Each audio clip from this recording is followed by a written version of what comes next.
Now children, we will continue this book work. So it's an exercise 6.1.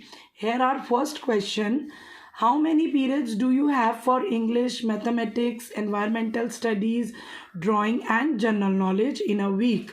So children, हमारे कितने periods होते हैं English के, maths के, ईवीएस के, जीके के एंड ड्राइंग के एक वीक में? तो हम इस चीज़ को कैसे रिप्रेजेंट कर सकते हैं, इस इंफॉर्मेशन को? दोनों तरह से, both pictorially and as a list. And children, मैंने अभी आपको बताया ना कि पिक्टोरियली मीन होता है किसी भी चीज़ को चार्ट के थ्रू ड्रॉ कर कर बताना, और as a list. So children, draw one pencil to represent each subject. यानी अब आपको एक पेंसिल ड्रॉ करनी है अगर एक सब्जेक्ट आपको बताना है. So if you have, suppose अगर आपके 8 पीरियड्स हैं मैथमेटिक्स के और 7 पीरियड्स हैं इंग्लिश के, so you would need to draw 8 pencil for mathematics and 7 pencils for English. Okay children, now children, here it's a question 2. Make a list of items you carry in your school bag every day. That means कि हम list भी बना सकते हैं कि जो हमारा school bag है उसमें हम डेली कौन सी आइटम्स कैरी करते हैं children. Okay, now children, third one is the table shows the number of chocolates with each child and each chocolate equals 3 toffees. Now children, here it's a table. अब ये एक table है हमारे पास और अब ये टेबल में हमें शो हो रही हैं नंबर ऑफ चॉकलेट्स. ओके, और जो एक चॉकलेट है ना वो 3 टॉफ़ीज़ के इक्वल है. तो children, now let's see. Children, these are some names of the children: Husna, Grace, Pushpa, Kaushik and Murali. So 1, 2 and 3. So children, हुस्न के पास कितनी चॉकलेट्स हैं? 3. एंड 3 चॉकलेट्स हैं और वो किसके इक्वल हैं? 3 के. So children, 3 into 3, that means 3 3s are 9. ये आपको भी ऐसे ही बुक में करके रखना है, ठीक है, बिकॉज 1 चॉकलेट जो स्टैंड कर रही है दैट इज 3. तो हमने 3 into 3, so 3 into 3 is equal to 9. Okay children, now next is Grace. Then children, Grace 1 2 3 4 5 and 6. अब Grace के पास कितनी चॉकलेट्स हैं? 6 चॉकलेट्स हैं. और एक चॉकलेट्स कितनी टॉफ़ीज़ के इक्वल है? 3 टॉफ़ीज़ के इक्वल है. So what we have to do, we have to multiply 6 by 3. So 6 into 3 is equal to 18. तो चिल्ड्रन, आपको भी ये सॉल्व करके रखना है ऐसे, ठीक है. तो इसमें टेबल ऑफ 3 कंटिन्यू होगा. Okay children, and the next one is Pushpa. अब पुष्पा के पास कितनी है? That is 2. तो अब हम क्या करेंगे? 2 into 3, यानी कि we have to multiply 2 into 3 is equal to 6. 2 3s are 6 children. Now next one is Kaushik. अब हम कौशिक की काउंट करेंगे chocolates. 1 2 3 4 and 5. So children, 5 into 3 is equal to 15. Okay children, now Murli 1 2 3 4 5 6 and 7. So 7 into 3, that is 21. तो आपने देखा ना कि ma'am ने कैसे इसको मल्टीप्लाई करके लिखा है. अब now children, here are some questions which we have to do, ठीक है, and it's a hint. Recollect multiplication table of 3. अभी मैम ने इसमें एक हिंट दिया हुआ आपको बुक में कि हमने इसमें कौन सा टेबल करा है? 3 का टेबल पढ़ा है ना. तो चिल्ड्रन, आपने देखा कि मैम ने सबकी चॉकलेट्स को काउंट करके 3 से मल्टीप्लाई कर कर अपना पिक्टोरियल को करके रख लिया. Now children, here are some questions. So first is, अब हमसे क्वेश्चंस पूछे हैं. How many chocolates does Murli have? अब हमसे क्या क्वेश्चन पूछा है फर्स्ट, कि मुरली के पास कितनी चॉकलेट्स हैं. सो चिल्ड्रन, अभी हमने क्या निकाला था अपने आंसर में? That is 21. तो मैम ने यहाँ लिखा है 21 चॉकलेट्स है ना मुरली के पास. Now next, how many chocolates does Grace have? अब ग्रेस के पास कितनी चॉकलेट्स हैं? So what I have written here, 18. So हमारा आंसर क्या हुआ? 18. इसीलिए मैम ने चिल्ड्रन पहले इस टेबल को सॉल्व किया, उसके बाद मैम ने ये आंसर्स करें. Next is, how many chocolates will Pushpa have if Husn gave her two Pushpa?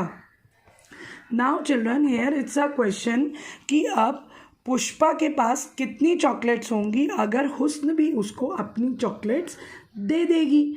तो हम क्या करेंगे चिल्ड्रन, हुस्न के पास 9 चॉकलेट्स, ग्रेस के पास, पुष्पा के पास 6 चॉकलेट्स। तो what we have to do, we have to add 6 + 9। तो हमने क्या करना है कि पुष्पा के पास जितनी चॉकलेट्स थी 6 चॉकलेट्स में हम 9 चॉकलेट्स को ऐड कर देंगे and then will we get the answer is 15। कि पुष्पा के पास अब कितनी चॉकलेट्स हो गई, 15 चॉकलेट्स हो गई। Okay children, now next is who has more chocolates, Kaushik और ग्रेस, किसके पास ज़्यादा चॉकलेट्स हैं चिल्ड्रन। फर्स्ट क्वेश्चन का आंसर होगा children who has more chocolates, किसके पास ज़्यादा चॉकलेट्स हैं। तो फर्स्ट आंसर होगा हमारा ग्रेस एंड कौशिक और grace, that is grace.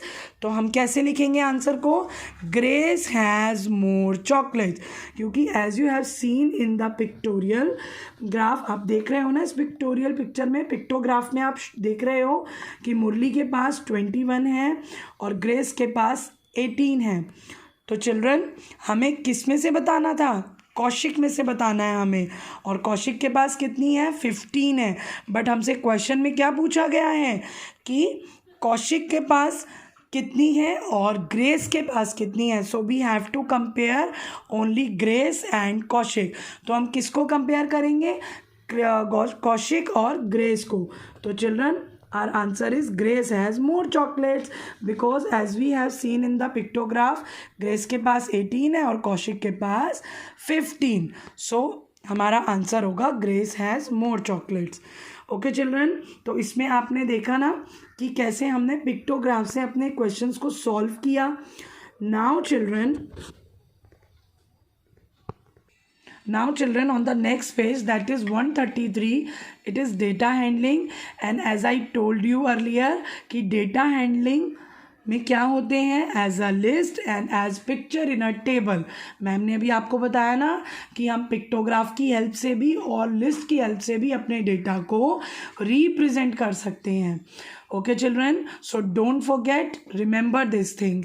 Now children next is a value for life. Children इसमें क्या है, now we must always keep things neatly arrange. हमें हमेशा अपनी चीज़ों को नीटली अरेंज करना चाहिए। अब वो चाहे कोई भी हो, हमारी बुक्स हो, हमारे क्लोथ्स हो, हमारे शूज़ हो, वट एवर वी हैव, हमें हमेशा चीज़ों को नीटली अरेंज करना चाहिए। Keeping things neatly arranged helps us to find them easily whenever we need them. और जब कभी भी हमें ज़रूरत होगी तो हम ईजीली उनको निकाल सकते हैं ना। अब ऐसा तो नहीं होगा सब कुछ मैसी पड़ा है और मुझे अगर अपने क्लोथ्स चाहिए, शूज़ चाहिए, बुक्स चाहिए या स्टेशनरी से रिलेटेड कोई आइटम चाहिए, तो अगर मैंने सब ऐसे ही हमने फैला रखा होगा तो क्या वो हमें ईजीली मिलेगा, नो। तो इसलिए हमें नीटली अपनी चीज़ों को चिल्ड्रन अरेंज करना चाहिए। So Jatin never keeps his thing in place. अब इसमें जतिन एक बॉय है जो अपनी चीज़ों को कभी भी प्लेस पे नहीं रखता। His room is always untidy. What is the meaning of untidy, untidy का मीनिंग होता है चिल्ड्रन गंदा।